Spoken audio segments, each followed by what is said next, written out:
Good afternoon and welcome to Broadcasting Scotland and this week's Full Scottish. My name is Euan Hughes. On the programme this week, we are delighted to be joined by Colm Merrick, MSP for Glasgow Anniesland. Good afternoon, Colm, how are you? Good afternoon, Rory. Very well, thank you. A nice damp day outside where I am. It's here as well. We're also delighted to be joined by Hugh Marshall from Talking Wales. Good afternoon, Hugh, how are you? Good afternoon, Pnawn Da. I can say the sun is shining on Wales at the moment. To begin with, we're delighted to announce that after 6 months of moving into our Stirling Studio, we finally have internet leased line connection, enabling us to report live from our cameras anywhere in Scotland or around the world. This is a major step forward. And now, our first item of today is our Middle East update. 1,257 Palestinians have been killed in Gaza since the start of October 2025 ceasefire, bringing the total number of Palestinians killed in Gaza since October the 7th, 2023 to 73,384. While Israel continues to demolish homes, attack shelters and tents housing displaced Palestinians across the Gaza Strip, the Egyptian Foreign Minister has warned that the plan to forcibly displace Palestinians from the Gaza Strip remains on the table. The Iran-US stalemate continues with no agreement on a deal over the Strait of Hormuz. Colm, should Andy Burnham be doing more to stand up to Donald Trump to prevent further escalation in the region? Should he tackle it from a diplomatic approach or so forth? Yeah, well, first of all, some of the statistics you've been saying there are just horrendous. Well over 1,000 Palestinians have been killed since this supposed ceasefire came into effect last October. Well, that's clearly not a very effective ceasefire. 80% of Gaza's buildings were damaged or destroyed in the war. And so 10 months on, or after the ceasefire, most of the territory's 2 million people are still living in horrendous conditions. Unsanitary is far too small a word to describe it. The people of Gaza should have been part of the plans to rebuild Gaza, which clearly they haven't been involved. And it's extremely worrying that the whole Gaza recovery plan being pursued by Donald Trump and the so-called Board of Peace has shrunk dramatically from the ambitious blueprint for the reconstruction of the whole territory to a very small pilot project in the south of the Strip at this point. So it's incumbent on the international community, all of us, including the UK government, including Andy Burnham, to ensure that the international standards and human rights are met. The UK government's been far, far too slow to call out the destruction of Gaza for what it is. And while the attention of the world turns elsewhere, we can't forget the utter horror that continues to unfold in Gaza every single day. So yes, Andy Burnham will now hit reality, where he's come in a wave of optimism, it appears, but reality now awaits to see what he will do. And Hugh, do you think the UK government should be doing more to protect civilians in the Middle East? Yeah, most definitely. I think there's an element of governments, not just the UK government, but all governments, they're just not scared of Trump, but just aware of, how fickle and unreliable and untrustworthy he is. We've been told that today a deal to open the Strait of Hormuz will be announced, and I don't know how many times we've heard that in the last couple of months. And sadly, it all comes down to money. People won't stand up against Trump because they're scared of tariffs and the economic impact of upsetting him will cause to whatever country's economy. And I think sadly that's it these days. Money trumps everything, pardon the pun. Thank you. And moving on to our Ukrainian update of day 1628. On Saturday, Turkey's foreign minister called for momentarium attacks by Russia and Ukraine in the Black Sea after a series of strikes on civilian ships there. The conflict has spread across the whole Black Sea, McCann Feeden said in an interview with Turkey's state news agency, Anadolu. Ships belonging to Turkey or flying the Turkish flag were among those targeted, he said. Russian forces claim to have hit military warehouses containing communications and electronic warfare equipment in the Black Sea port of Odessa, which came under heavy attack overnight. In the port of Mykolaiv, Russian forces struck a cargo vessel and another dry cargo vessel, which Russia claimed was transporting military supplies for Ukraine's armed forces, and it was hit in the Black Sea. Ukraine has denied targeting Bulgaria after a drone exploded close to a strategic trans-Balkan gas pipeline linking Turkey to Ukraine near the Romanian border. There were no casualties or damage. Kiev said it was in close contact with the Bulgarian side to clarify the circumstances of the incident. The latest case of a drone straying into NATO airspace as Ukraine fights off Russia's invasion. We can say with certainty that the Ukrainian armed forces did not intentionally direct any assets towards Bulgaria. Ukraine's foreign ministry spokesperson, Georgy Tykhy, said.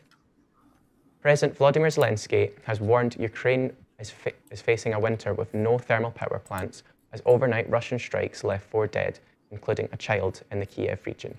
Speaking in Belgrade on Saturday alongside Serbian counterpart Alexander Vučić, the Ukrainian leader said Moscow's latest overnight attacks and shelling of frontline communities combined had killed 13 people in the last 24 hours. Zelensky is in Serbia for talks on economic ties and security issues. The visit, which included talks with President Vučić, is the first by a Ukrainian president in 8 years. Vučić described Ukraine as a friendly nation and said he was honoured to welcome the Ukrainian leader. The two men discussed their country's efforts to join the European Union, bilateral ties, and ways to expand cooperation. Drones have been detected above an army installation in western Germany known to house components for US-made Patriot air defense systems, which Ukraine has frequently requested to help fight off Russia's aerial bombardments. An investigation has been launched into the siting at the installation, which has a large underground depot, a military operational command spokesperson said on Saturday. The latest incident comes days after an explosives-laden drone was found near a Ukrainian cargo plane at the Leipzig-Halle airport, which plays a key role in the transport of military goods by the German military and NATO allies. Earlier this week, US intelligence warned of the possibility of a Russian attack on a European NATO country. What are your thoughts about this warning, about a possible attack on a NATO country? I think there's an element of bluff and bluster here.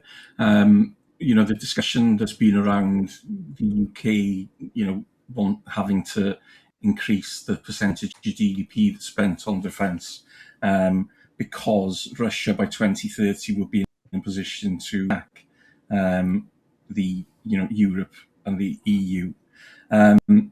But the reality is, Russia's fighting capabilities have diminished greatly during the Ukraine war. They just don't have the capacity and capabilities that they once had. So to a certain extent, the EU and NATO and all of those partners are in quite a strong position to actually call out Russia's bluff, because they just haven't got the capacity and the ability to wage war on more than one front. They're becoming increasingly reliable on North Korea for troops and weaponry. And of course, the situation in Iran, where they were getting support from them, that has had an impact on them. But it's just, the state of the economy in Russia. Inflation there apparently, is reaching sort of incredible levels. And people, normal Russian people, who thought that this originally was just something that was happening, many miles away to the south, it's now actually impacting them. And the fact that Ukraine are able to attack deep within Russia now is making people aware of what's going on. And the fact that Putin is rarely seen now, it does appear that he is in hiding.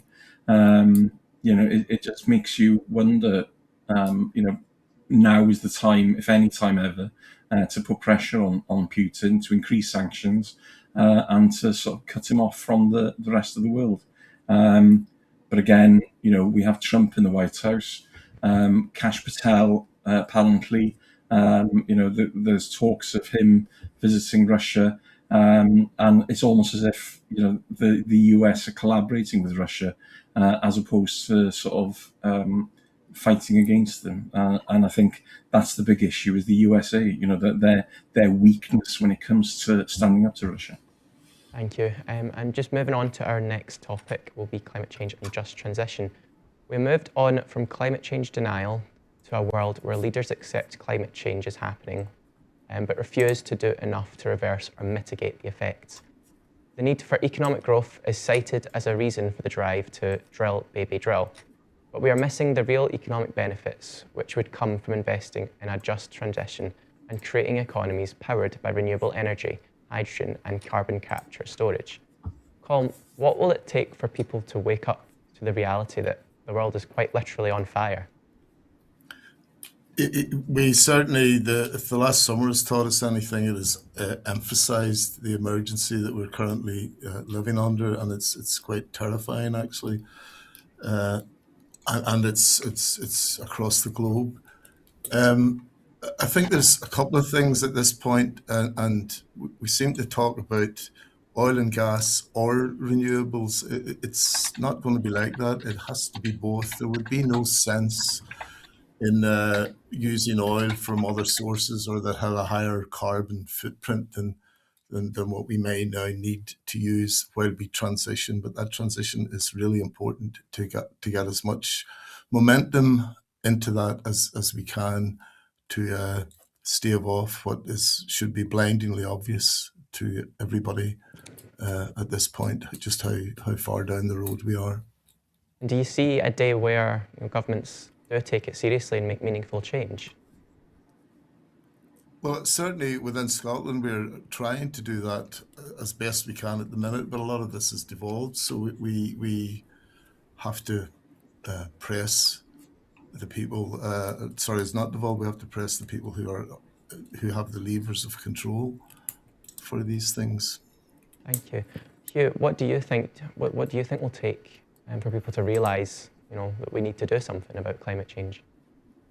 Yeah, and it's interesting to see sort of even the right-wing press, sort of realising now that it is something that is an issue, and whatever people think about whether it's man-made or not, it's happening. So any measures we can take to mitigate that need to be taken, and net zero is one of those. But I think what's interesting is when you look at the global sort of production of from wind. I saw a graph this week that showed the top countries by population and GDP on the level of power that was being generated by wind, and Scotland topped that list by quite a distance.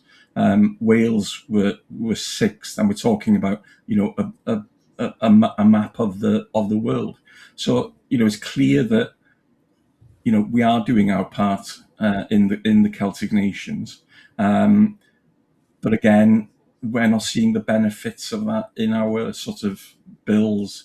We're generating more power in Wales and Scotland than we're using, and that extra power is being sent to England, and we're not seeing any benefits on return of that. But definitely, it's just from an economic point of view. We talk about drill, baby, drill. The amount of jobs that are the potential within the renewable industry, not just in the manufacture of solar and wind and wave power, but in the recycling of wind turbines and solar arrays. That there's huge economic potential there that we should be tapping into. Yeah, and you're talking about obviously a transition from fossil fuels to renewables. What would you see as a pragmatic solution from that transition that wouldn't put thousands of oil and gas workers out of work? I think that'll be more for Colm, because obviously it's something that impacts Scotland far more than Wales, as we don't, we do have some gas fields, but off the north. But compared to Scotland, our sort of oil and gas industry is minuscule. Would you like to pick up on that, Colm? Well, I mean, where we are is if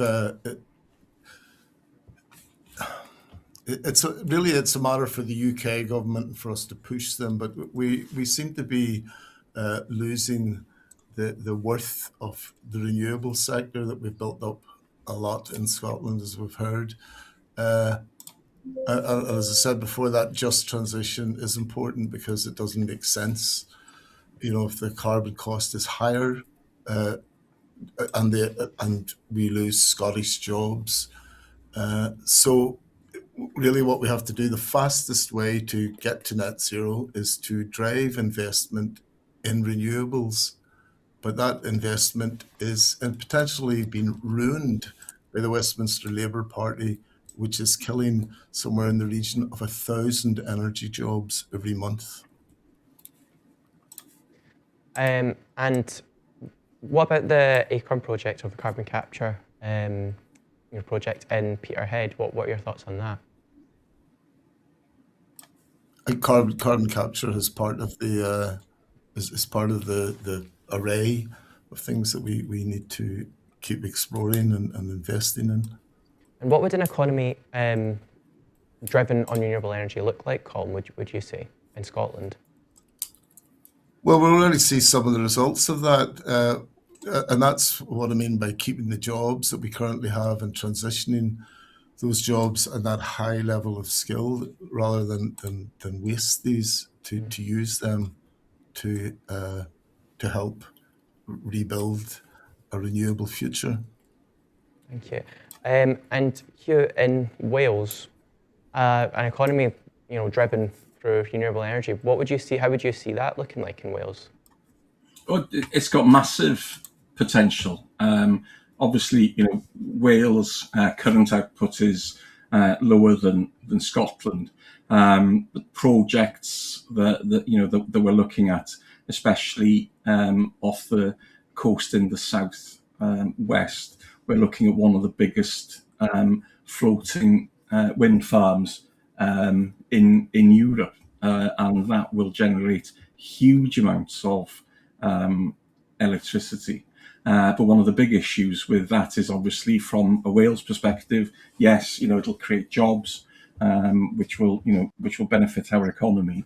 But unlike Scotland, the Crown Estate isn't devolved, so any sort of profits from the seabed, which is owned by the King, will go to the UK Treasury as opposed to Welsh government. And I think that's one of the key things, is the need for Wales to sort of take more control and have parity of power with Scotland, but also have the ability to be able to invest in our own projects, because there's a limit the size of project that the Welsh government can take on under devolution, and also the amount that can be borrowed for investments in these projects. So I think we need to look at the wider devolution discussion, which is interesting, as Andy Burnham starts on his UK tour on Monday, and this is something we need to press, not just on him, but just to let the public be aware of how Wales and Scotland are currently being shortchanged. Colm, with no agreement on a deal over the Strait of Hormuz, do you worry about the impact for ordinary people with the expected price rises of fuel and gas, especially in the winter, to rise? Yes, I think that's another worry with the situation in Hormuz, because a fifth of the world's oil and natural gas usually flows through that area, flows through that strait. And since the US and Israel began attacking it in February, it's been more or less cut off. The implications of the closure in Scotland here, and importantly with Westminster also, are very, very severe. And that again is what I meant by the reality that Andy Burnham will face. Because while he's promised a lot since he's come into power, the fact that there is a global reality that is out of his hands, and that's something that we await to see what Mr. Burnham will come up with. Thank you. And Hugh, do you worry about that as well, the impact that, the prices of gas and fuel are expected to rise? Do you worry about the impact that will have on ordinary people as well in Wales? Yeah, because again, we've got far greater dependency. We've got big rural areas, so cost of fuel just for transport and heating. There are huge differences, and obviously, in Wales we've got an older population who rely on different sources of heating. So it's got huge implications, and it's something that needs to be looked at and dealt with properly and urgently. Yeah. And Colm, going back to the carbon capture storage project, obviously Scotland has a massive potential for hydrogen and carbon capture storage. Why do you think the UK government has so far failed to invest in this opportunity within Scotland? Perhaps they don't understand the potential. That it would be a matter for us to keep pressing our points and trying to lead them. They've invested in England in carbon capture storage. Again, it's not a devolved matter, carbon capture, so we need to speak to the UK government. What would you like to say to the UK government about the field opportunity? I would like to say to do everything we can to stave off the climate change that we're already experiencing. Do you think there's in some areas? Do you think there's some level of scepticism, especially in Westminster, about carbon capture and renewable investment? I'm not sure that there is, and perhaps they're being driven by outside influences who have the finance to keep drilling. And do you think there's a level of scepticism as well, especially for transitioning to renewable energies? Well, I think the carbon capture is one of those things that people think, we can carry on burning fossil fuels.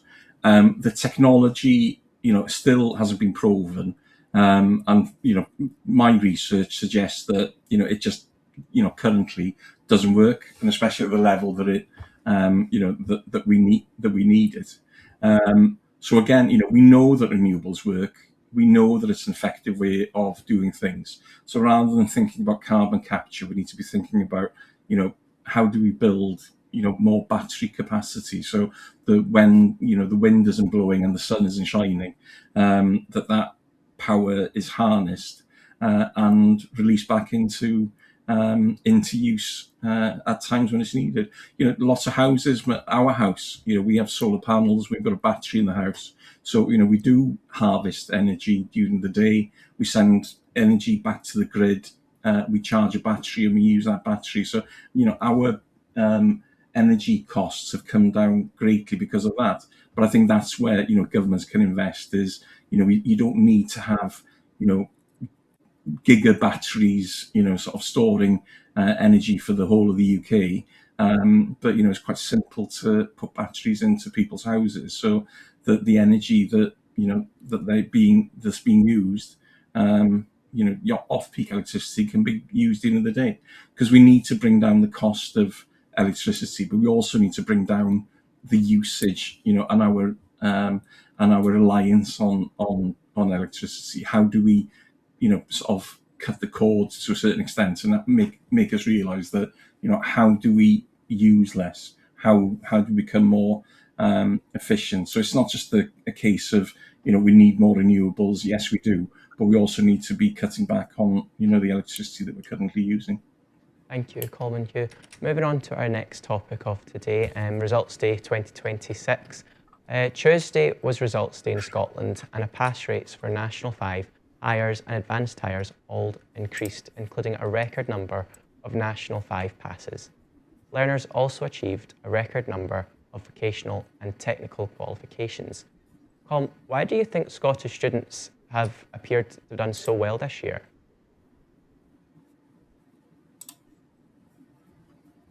We're just going to play a video about the Results Day this year. How do you feel about today's results, both here at the school and across Scotland in large? I'm delighted with today's results. This is a really, really proud day for Scotland's young people as individuals, but also for our education system as a whole. Following on from last year's exam results, which were a breakthrough, where we saw academic attainment up across the board and a surge in vocational awards, well, this year our young people have done even better, with academic attainment across National 5, Higher and Advanced Higher going up, the poverty-related attainment gap coming down, and a continuing trend of vocational awards, to the point where we now have 121% rise in awards like journalism, construction, childcare, these classes that prepare our young people for work. That's up 121% since 2019. I am absolutely delighted. We saw a record number of those awards given out today for technical and vocational programmes, and this has come alongside Andy Burnham talking about an increased focus on these kinds of programmes in England. Is this just the start of things to come for Scotland, and is there any potential to work with Westminster? So, as England begin a conversation about the question of the balance of academic outputs and vocational outputs in schools, what I can say as Education Secretary in Scotland is that we have already been confidently pursuing that mix in Scotland for very many years, to the point where even in the last couple of years of exam results, we've seen a very strong mix. Academic excellence with results in our academic areas going up across the board, but equally that really significant surge in vocational awards in important areas like journalism, childcare, construction, up 121% since 2019. That shows the strength and the breadth of Scotland's education system, and I am very, very proud of it today. And young people are going into a particularly hostile job-seeking environment right now. Do you believe this diversification of talent will help alleviate some of those struggles? I think it will. I completely empathise with young people trying to enter or progress within the world of work just now, whether it is enhanced competition, the feeling of needing to have more experience than ever just to get your foot in the door, or those headwinds like AI coming down the line that we will have to wrestle with. I empathise massively with young people navigating all of that. However, it is worth noting, again, that we track positive destinations in Scotland. Where are our young people 9 months after leaving education? And 93.5% of them are in training, work or education 9 months after leaving. And that is a joint record high. Equally, our youth employment is higher in Scotland than in the rest of the UK, and unemployment is lower than in the rest of the UK. But I don't doubt for a second how difficult it is to navigate, and I believe results like that which we are seeing today are helping young people be equipped to navigate the world of work, and that's a core part of Curriculum for Excellence. And Colm, why do you think Scottish students have appeared to have done so well this year? Well, just to reflect a little bit on what we've just heard from the Minister, pass rates are up at every level, and that poverty-related attainment gap that has been so important to narrow has closed a bit further. There have been a record number of university places for Scottish students, and it really is a proud day for Scotland and for our young people. Now, I guess what we're seeing here is how the policies of the SNP government investing in education, how that's making a difference where it actually matters. And we're not just talking about university here, we're talking about every level, so apprenticeships, etc. The number of vocational and technical qualifications has hit a brand new high, and that again reflects the focus ensuring that every young person has a pathway that suits their skills and their aspirations. So I think overall over 120,000 achieved high levels, and just the diversity of qualifications on offer is equipping our young people with the knowledge, skills, and the attributes that they're going to need into the modern world that they will inherit. We hear about AI and the rest of these things coming in, things that our students and our young people are going to face head on. And obviously, it's the first year of the new examination board in Scotland, Qualification Yes. Scotland. Do you think it's too soon to discuss its effectiveness? No, I think we've got this indication already that this has been very effective. We'll obviously keep looking and seeing how we got this far, how we can keep this momentum going, and the government will continue to invest in this. There's, we would just continue to invest in our young people. And do you see the trend going on till next year for Scottish students sitting their exams next year?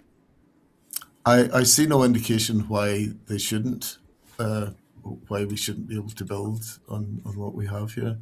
And to make that point again, it's not just about university courses, that university is not for everybody.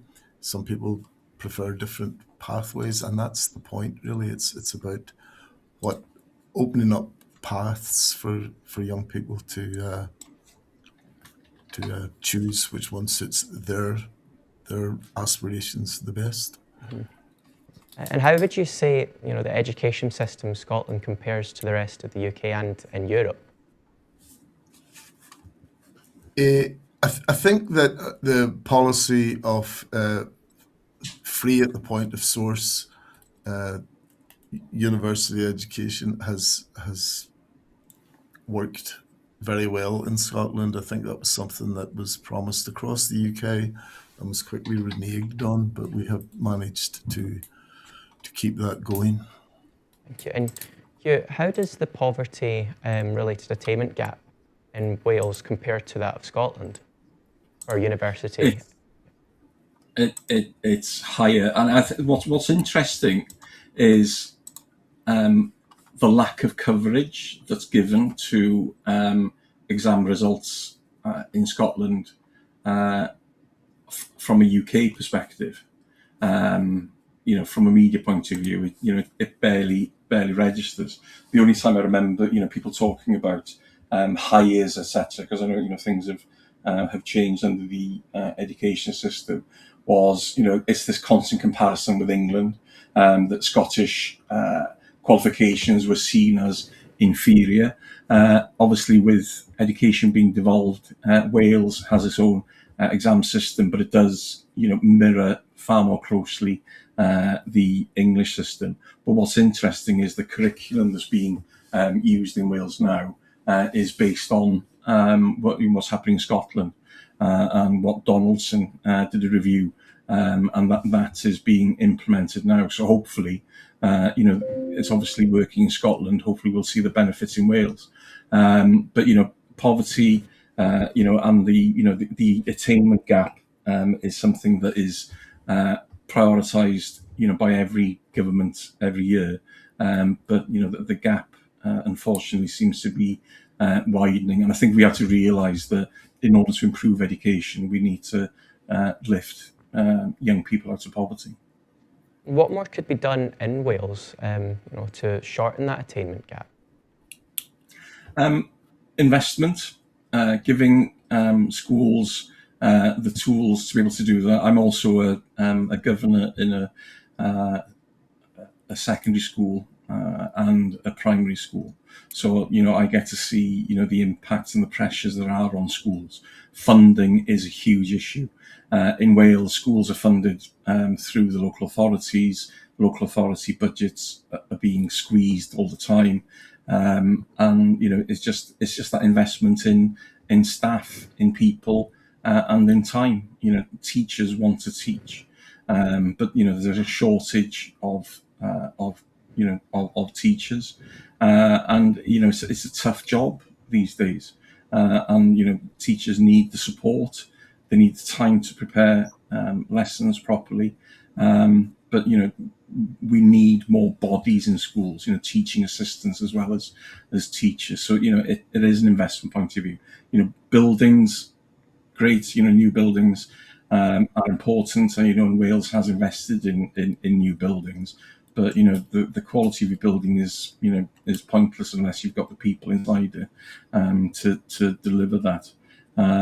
But again, we need to look at it from a holistic point of view. It's not just education, but it's also how do we get people out of poverty, because that is a huge impact. We see that the attainment of children on free school meals compared with those from potentially more affluent families, there is a difference. And I think that's one of the things we're seeing now is with free school meals coming in, which is great, because it's a level playing field, so you haven't got children going hungry, and we know that hungry children find it difficult to learn. But it also means now that it's harder to track those differences with the pupils, because it was a tool that was used to measure in attainment. But yeah, and time, because that's one thing that education tends not to get, is because people look at exam results on an annual basis, and if they go one way, then everybody's celebrating. If they go the other way, then people want change and stuff. But you have to have stability in time, but also that those people who deliver education need time and the resources to deliver it. And going back to your point about the government getting involved in creating policies that do help children, like free school meals, as someone with first-hand experience, would you say that you see that impact that it has on children, especially in terms of their education? I think it's too early to say, because obviously these are things that have come in recently. But I know, anecdotally from talking to teachers, that having breakfast clubs does make a difference. Because there are, unfortunately, that are children without those breakfast clubs probably wouldn't have that meal at the beginning of the day, and it does have a big impact, not just on their education, but also the fact that they come into school, they start the school day in a positive way with their friends, and it is going to benefit. Research shows that hunger does have an impact on educational attainment. So hopefully over time this will make a difference. But it's interesting that the free school meals in Wales that came in under the Labour government, that was because of pressure from Plaid Cymru. But now Plaid Cymru are in government, they're pushing to roll that out faster and as wide as possible. Thank you. And Colm, obviously Scottish students have done exceptionally well this year. Do you think that more could be done to increase the numbers? Well, we never rest on our laurels. I just want to go back and touch a wee point about how the current, the First Minister has focus on child poverty, about the eradication of child poverty. That ultimately feeds into, the well-being. It'll feed into education, and it's about that investing upfront, and the sooner you invest, the more likely you will succeed, rather than try to wait till the very end of when somebody is through the system and then try to fix what has already gone wrong. So we have had that proactive that proactive mentality in Scotland to tackle things as early as we can. So, like I said, we'll never rest on our laurels. We'll look at the results. We'll analyse them in all kinds of ways, and see what succeeded and what we can potentially make better. But closing that attainment gap is another very positive development. Thank you. And moving on to our next topic is connecting Scotland to Europe. This week, the Scottish Government announced it was looking at plans for a sleeper train from Inverness to Paris, while the revival of a ferry service from the south to Dunkirk is reported to be getting closer. got graphics about these services. We can compare, the travel distances from Rosslare to Ireland, which is 950 kilometres, and Dunkirk to South is actually a shorter distance from 730 kilometres. Colm, what are your thoughts on the new service? Do you think that it's feasible? Yeah, well, of course it is. I think it's a great idea if we're talking about the French connection, because France is Scotland's fifth biggest international tourism market. I think there's something like 250,000 visits a year, and Scotland should consider all the options to grow our economy and to link in more closely with Europe. Because it's that shared willingness that we used to have before we were dragged out with the Brexit debacle. So we did nationalise the Caledonian Sleeper 3 years ago when ministers terminated their contract with the operator Serco after refusing to provide extra funding that it had sought to keep the services running. And our manifesto stated that as many people look for options to reduce their use of travel, we will continue a feasibility study to examine potential options to a Caledonian Sleeper service from Scotland to the continent via the Eurotunnel. So we are very active, and we have evidence to inform that we want to get evidence to inform our future decisions. We have a working group established to, get it's an important to mark the important first step in delivering that commitment and help ensure the feasibility study is informed by expertise of from our real partners as well. So yeah, Scotland very much wants to be connected to the rest of the world rather than this sort of post-Brexit mentality we're seeing coming through at the minute. And Hugh, obviously I know you are in Wales. What do you think about the new service? What are your thoughts on it? Yeah, well, obviously you see from the graphic, a lot of that traffic used to go from Rosslare and Dublin to Holyhead and Fishguard, and then across Wales into England, and then across from Dover and those southern English ports. Post Brexit, Holyhead and Fishguard have seen a 30% drop in traffic. So it's had an economic impact on Wales,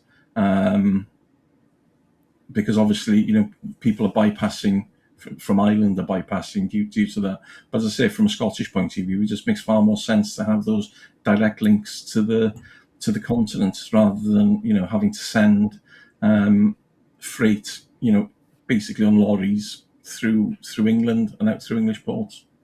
Yeah, and from obviously the Welsh perspective, were there any kind of impacts towards tourism that affected the economy?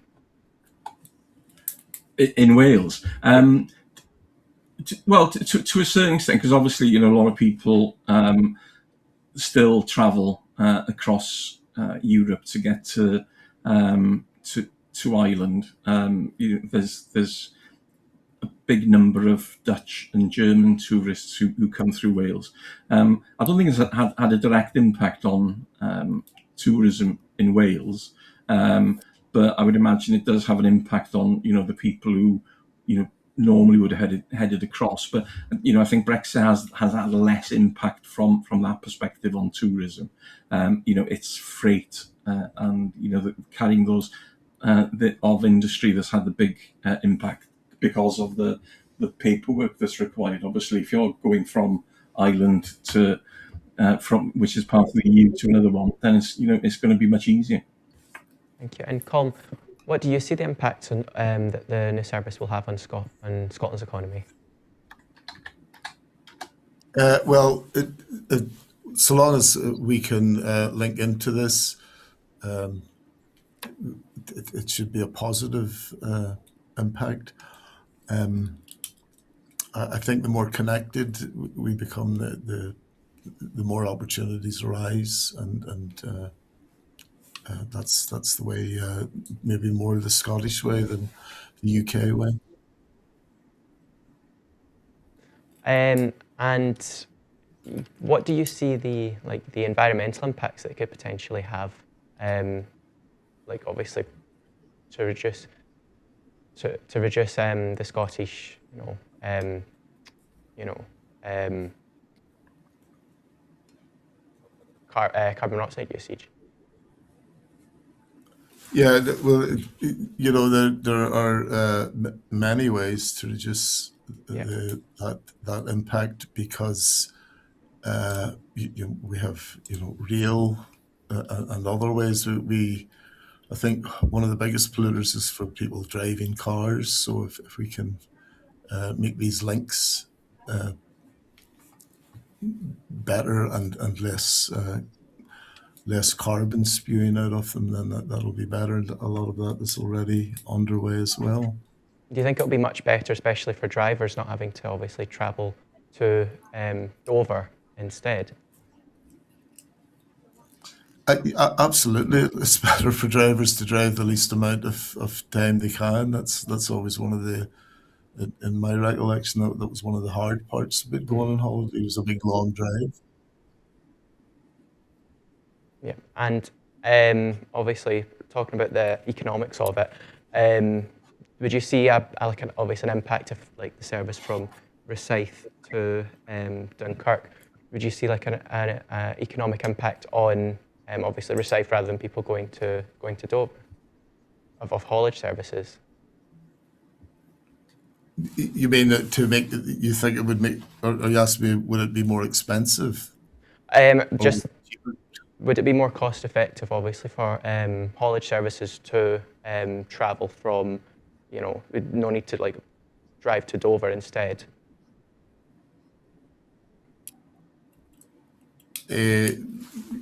That's one of the things we need to be very careful of, and make sure that we're hitting the economic levers that we need to make it cost effective.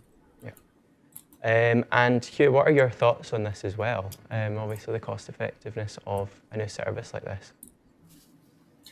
Yeah, well, if it makes financial sense, then then it's something that should be followed up. And I think from a it'd be quite interesting to see what the cost impact is compared with driving one lorry from Scotland down to Dover is against transporting many lorries on a ship from on the same journey.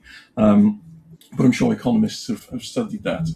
But again, it needs government investment. I think the difference between Scotland and Ireland is obviously you've still got the issue that we're transporting stuff from one designation into the EU. But it does make sense. Why so much sort of shipping from the UK goes out via sort of southern England. And in Wales, obviously, we've got Holyhead and Fishguard, but they are basically just conduits that link Ireland to the rest of to the UK. And although there is still quite a lot of trade from that perspective, as I mentioned earlier, it's down 30% from what it was pre-Brexit. Thank you. And moving on to our next topic of the day, Hiroshima and Nagasaki. 81 years ago, the US dropped a second atomic bomb on the Japanese city of Nagasaki. As discussed earlier in the programme, obviously in Ukraine and Middle East, Colm, are nuclear weapons still a suitable mode of defence? I think that nuclear weapons are incredibly dangerous, and I don't think anybody should have nuclear weapons. I was lucky enough to be at the memorial in the Botanic Gardens in Glasgow earlier this week, where we commemorated the 81st. We commemorated and commiserated the 81st year since nuclear weapons were used in anger, and we heard a lot of.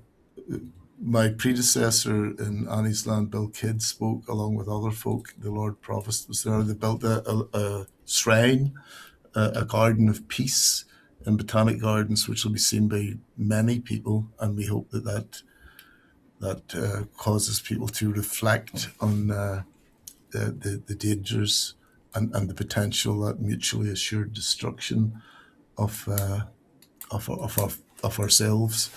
Of course, it hurts all the more that they're all sitting in Scotland, that we have this massive arsenal sitting there. I think, the commemoration is important. It's important that people learn what happened and what is still happening.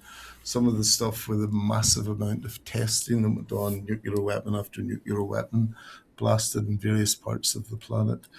And some of the repercussions of that continue to this day with abnormalities and births and so on. So there's a lot to think and reflect about there, and that's what the Peace Garden will help people with. And I think we appear to be moving farther away from that. People seem to be moving farther away from the idea of these weapons of mass destruction around. Thank you. Hugh, is the UK government right to spend so much on nuclear weapon as part of their goal to increase their defence budget, would you say? No. As Colm was saying, that what is the point of nuclear weapons? It's said this would be a deterrent, but that means that the fact you've got them means you're not going to use them. It just doesn't make any sense, and the cost is obscene, and especially in this day and age of how wars are being fought, then surely that money would be better spent in other areas. Plus the fact that the nuclear weapons that the UK has appears as though we need to have US permission to use them because they're part of of their systems. But I think it is one of these things, and especially from a British point of view, that we've got nuclear weapons, and we're a superpower. It's this nonsensical stuff that no other country should be allowed to have nuclear weapons, but we should. So there is an element of arrogance there that of that British Empire thing, but no, it's complete waste of money, complete waste of time. We should be getting rid of nuclear weapons, not spending more on them. Do you see a day where the UK government does draw back their nuclear weapons programme? Well, I would hope from if Wales and Scotland gain independence, then we would be sort of nuclear-free nations. How much of Welsh and Scottish taxpayers' money is spent on nuclear weapons? And it just doesn't make sense. And I think when you look at the overall spending on defence, how much is spent on nuclear weapons is obscene and unnecessary. I'd rather see money being spent on, sort of on a navy that can actually sort of patrol Welsh, English, and Scottish waters and keeping them safe from, sort of bad actors, as we've seen with attacks on underwater infrastructure. I think it makes far more sense, but there is an element of look at us, we're a superpower, and I think this is one of the issues that the British government has, especially with people in England who do have this sense of superiority, and the fact is the UK is diminished on the world stage greatly, especially after Brexit. But it's something that obviously they still persist with. Thank you so much. And moving on to our last topic of the day, The Edinburgh Festivals are underway. Colm, do you have any plans to see any shows yourself? I have to confess, I haven't booked any shows so No? far. No, and I wish I had. I have done in the past. It's one of the biggest festivals on the planet, certainly within Europe. It's an outstanding thing to showcase that lovely city of Edinburgh to an international audience, and I'm not sure if the people who live there being so crushed with the amount of people that turn up for the festivals appreciate that as much as folk just turning up to go and see a show. So it's a great thing, and there's something for everybody in it, and that's something I'll probably start looking at later today if there's any tickets left. What about yourself, Hugh? Do you have any plans to travel up to Scotland to see any shows for yourself? Do you know, I used to come to the festival every year. I'm a big fan of stand-up comedy, and especially coming up to see sort of Welsh acts performing. But it's been a few years since I've been. It's just the cost point of view, and I think it's getting harder for acts to actually perform there now because of the cost of accommodation.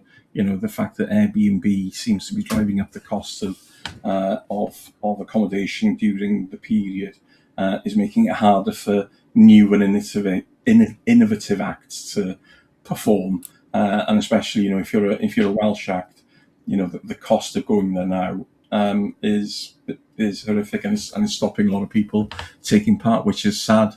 But I think it's something that needs to be looked at. Whether it's a case of subsidy for acts to be able to perform there, because it is an important place for people to develop their skills and and get exposure. But I'd love to go, but it's just too expensive now. Thank you, Colm and Hugh, for taking part in this week's show. Really appreciate it. Well, that's it for this week's Full Scottish. Before I go, I just want to remind you that Broadcasting Scotland, we depend on the generosity of our supporters. To everyone who has donated and to everyone who has signed up to make a regular monthly payment, thank you very much. We can only exist with your support. Our programmes will always be free to view. However, if you can afford £5 a month, please consider becoming a Broadcasting Scotland supporter, and please donate whatever you can afford. Thank you, and thank you to our guests once again for taking part. Goodbye, and thank you for watching. Bye. Thanks. Thank you.